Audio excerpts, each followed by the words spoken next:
আজ রাখি পূর্ণিমা।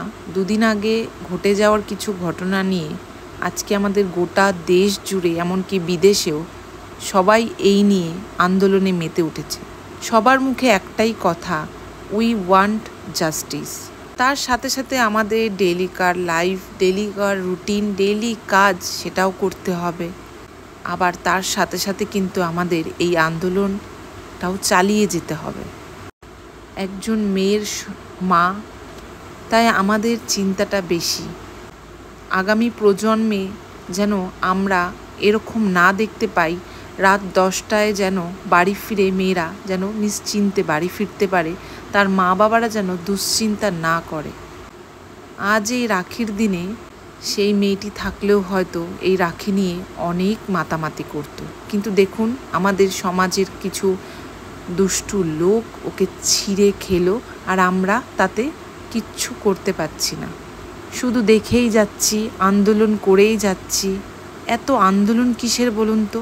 এতই যখন অডিও কল, সব কিছু প্রমাণ, সব কিছু আছে, সাথে সাথে সবাইকে ধরিয়ে দিলেই তো হতো। কিন্তু সব কিছুতে পলিটিক্স ছাড়া এই সমাজ, এই দেশ যেন চলতেই পারে না। চাকরি করবেন, সেখানেও পলিটিক্স। দুর্গাপূজা করবেন, সেখানেও পলিটিক্স। গরিব দুঃখীদের সেবা করতে চান, সেখানেও পলিটিক্স। চিকিৎসা করবেন, মেয়েকে পড়াশোনা শেখাবেন, সেখানেও পলিটিক্স। সুবিচার চাইবেন, সেখানেও পলিটিক্স। সব কিছুতে পলিটিক্সের ঢাকা। আপনারা অনেকে হয়তো উচ্চতর পদে কাজ করছেন, কিন্তু উচ্চ কণ্ঠে কি কোনোদিনও ন্যায়কে ন্যায়, অন্যায়কে অন্যায় বলতে পেরেছেন? তাহলে আপনারা কিসের মানুষ? আপনারা এক একজন সমাজের আবর্জনা, এটা মনে রাখবেন।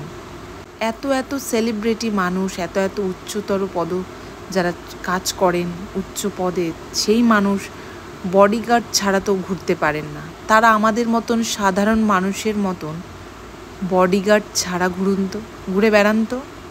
4 চাকা ছাড়া বাসে, ট্রামে, টোটোতে, অটোতে ট্রাভেল করুন তো, বুঝবেন সাধারণ মেয়ের জ্বালা।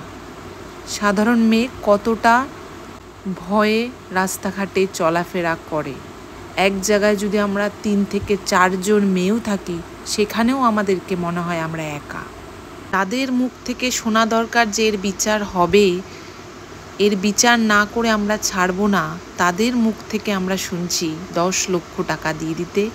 এটা একটা just incident. India is safe country.